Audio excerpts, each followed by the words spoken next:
بسم اللہ الرحمن الرحیم۔ شہر بصرہ کے لوہا بازار میں ایک لوہار کو دیکھا گیا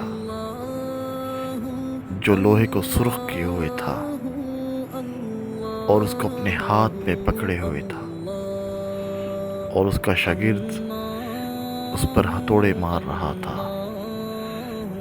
مجھے بہت تعجب ہوا کہ سرخ لوہا اس کے ہاتھ کو نہیں جلا رہا ہے۔ اس لوہار سے اس چیز کا سبب معلوم کیا۔ اس نے بتایا کہ 1 سال بصرہ میں شدید قحط پڑا، یہاں تک کہ لوگ بھوکے مرنے لگے۔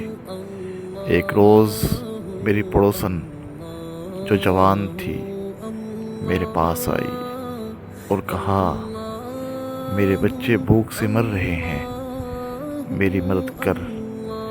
جیسے ہی میں نے اس کے جمال اور خوبصورتی کو دیکھا تو اس کا عاشق ہو گیا۔ میں نے اس عورت کی بات سن کر اس کے سامنے ناجائز خواہش رکھی۔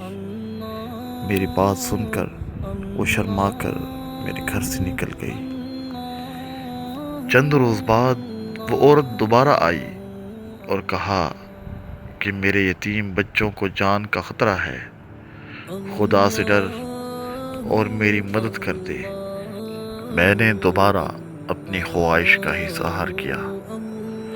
اس مرتبہ بھی عورت شرمندہ ہو کر میرے گھر سے نکل گئی اور 2 دن بعد دوبارہ میرے پاس آئی اور کہا کہ اپنے یتیم بچوں کی جان بچانے کے لیے میں حاضر ہوں، لیکن مجھے ایسی جگہ لے جا جہاں تیرے اور میرے علاوہ کوئی نہ ہو۔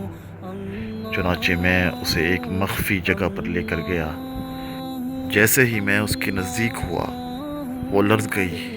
میں نے اس سے پوچھا کہ تجھے کیا ہوا؟ اس نے مجھے جواب دیا کہ آپ نے تو کہا تھا کہ آپ مجھے ایسی جگہ پر لے کر آئیں گے جہاں پر دیکھنے والا کوئی نہیں ہوگا، لیکن یہاں پر تو 5 دیکھنے والے دیکھ رہے ہیں۔ تو میں نے اس سے سوال کیا، اے عورت، اس گھر میں کوئی نہیں ہے، تو 5 افراد کی بات کر رہی ہے؟ اس نے کہا، 2 فرشتے میرے موکل اور 2 فرشتے تیرے موکل، اور ان 4 فرشتوں کے علاوہ خداوند تعالی ہمارے اس کام کو دیکھ رہا ہے۔ میں کس طرح اس کے سامنے پورے کام کا ارتکاب کروں؟ اس عورت کی باتوں نے مجھ پر اتنا اثر کیا کہ میرا جسم لرز اٹھا۔ اس شرمناک کام سے اپنے آپ کو آلودہ ہونے سے بچا لیا اور اس کو چھوڑ دیا اور اس خاتون کی مدد کی۔ قحط کے خاتمے تک اس کی اور اس کے یتیم بچوں کی جانیں بچا لی۔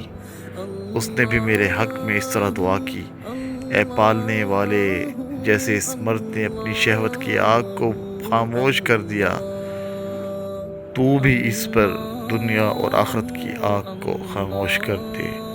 چنانچہ اس عورت کی دعا کا اثر ہے، میرے اوپر دنیا کی آگ اثر نہیں کرتی۔